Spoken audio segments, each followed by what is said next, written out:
Hey, welcome back guys, it's Aaron here. Just a recap on the NLP journey. As I mentioned in some previous videos, I will be teaching, giving away, sharing as much content from NLP as possible in the hopes that there are people out there who are curious about how their brain works in terms of the language they use and the language other people use as well, and how to decipher it and get better results. So presuppositions is the things that you presuppose before you enter into any argument or taking action on anything. It's like a belief that you hold inside yourself that's going to better serve you in terms of getting a desired result. Also to avoid any conflict or those arguments where you're just kind of grinding with each other. Probably a poor choice of words. Anyway, last time we recapped on having respect for the other person's model of the world. People are not their behaviors. Accept the person, change the behavior.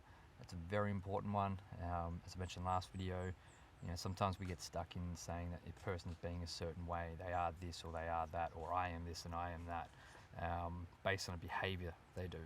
But the thing is, we don't do those behaviors all the time, and we can change. Right? It's not guaranteed, all right? But depending on the experiences and the lessons you've had, whether it's positive or negative, people do change.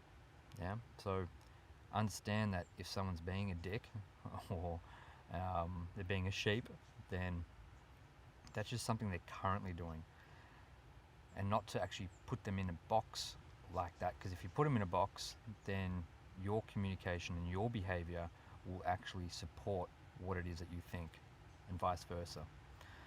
All right, so the map is not the territory. All right, so the words we use are not the event or the item of which they represent.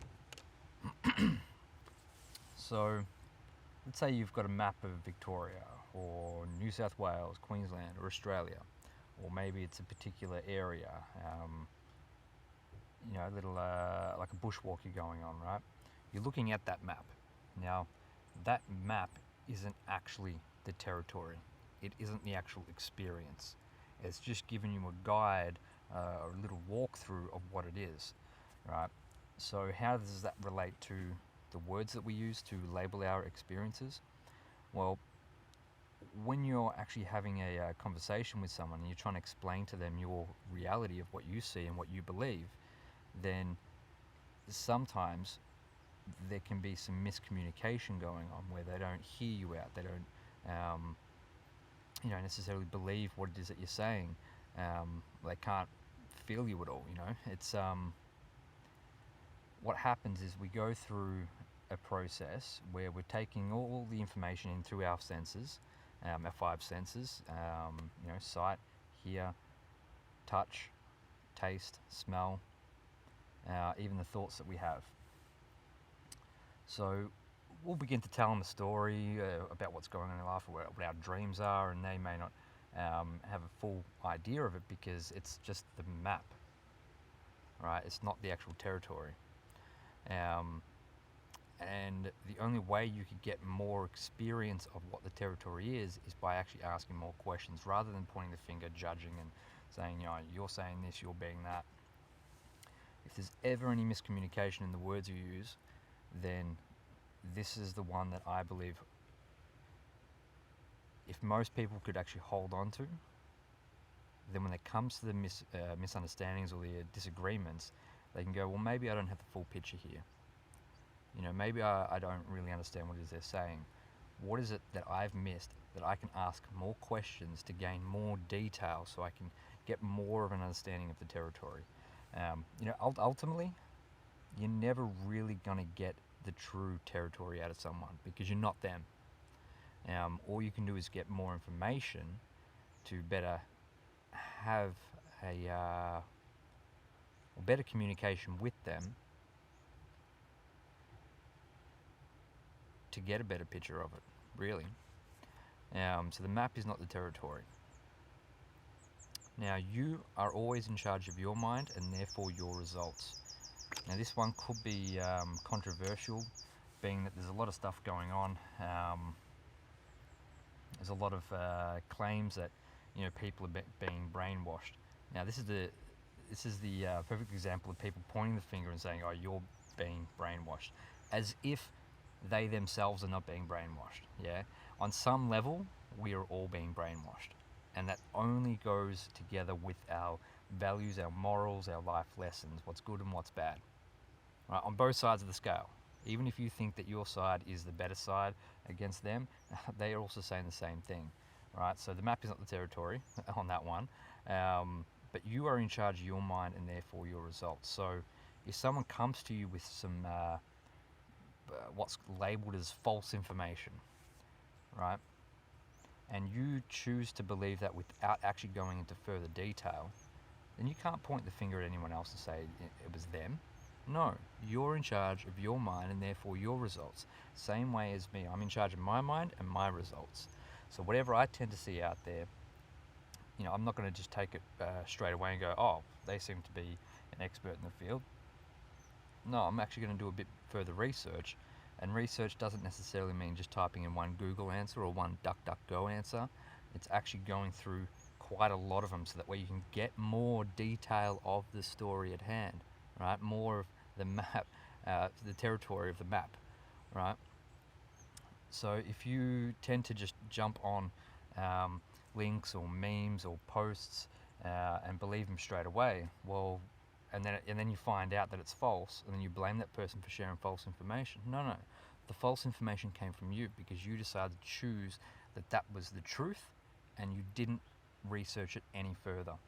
So you're in charge of you, your mind, and your results. No one else.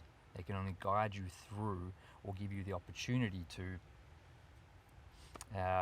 research more. Now, people have all the resources they need to succeed. There are no unresourceful people, only unresourceful states. Now, this one here, excuse me, I think I've got a mohair going straight up my nose.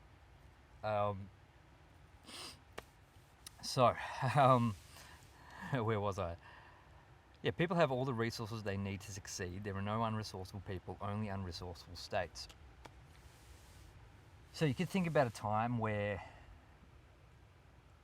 maybe you were stuck in a certain state where, woe is me, or the world's coming down on me, I don't know what to do.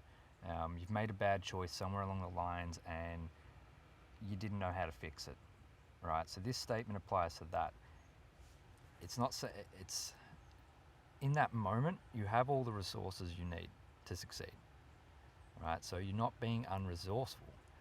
It's only the unresourceful state. So when you're in that state of physiology where you're just like, oh, the whole world's coming down on you, you are really doing the best you can with the resources you have, right? Because if you knew a better way, then why would you actively choose the way that's not being resourceful?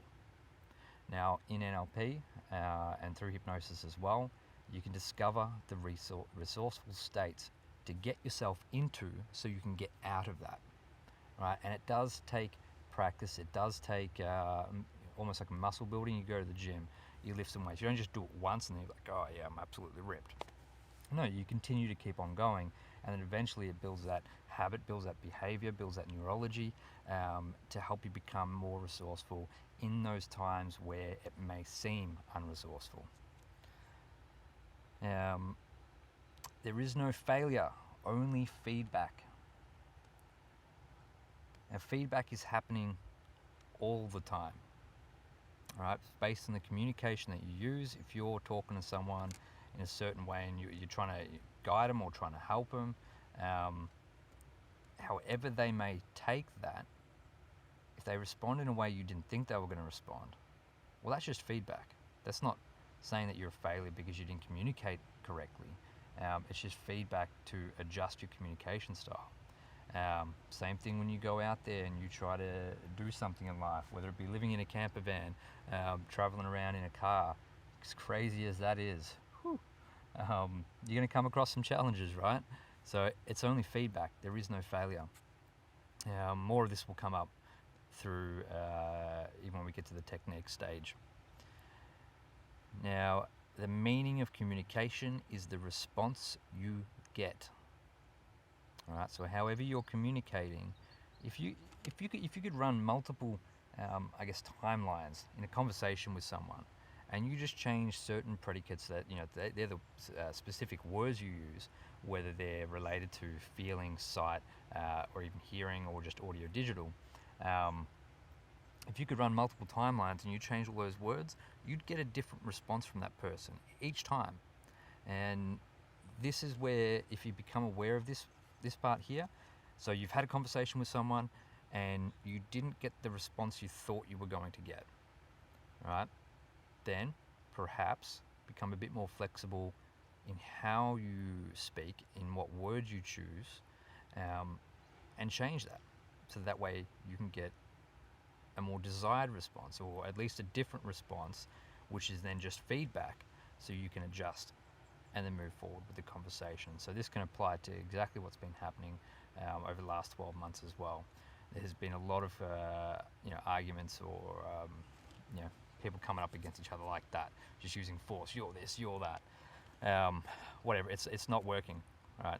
So change the way you communicate. And I think we'll leave it there for the presuppositions. Yeah, I hope you found that useful. If there's, if you've got any questions, feel free to comment. Let me know. Give me some feedback, or give me a specific example that you're currently going through and how these presuppositions may be able to help you. All right, awesome guys. Have a great day.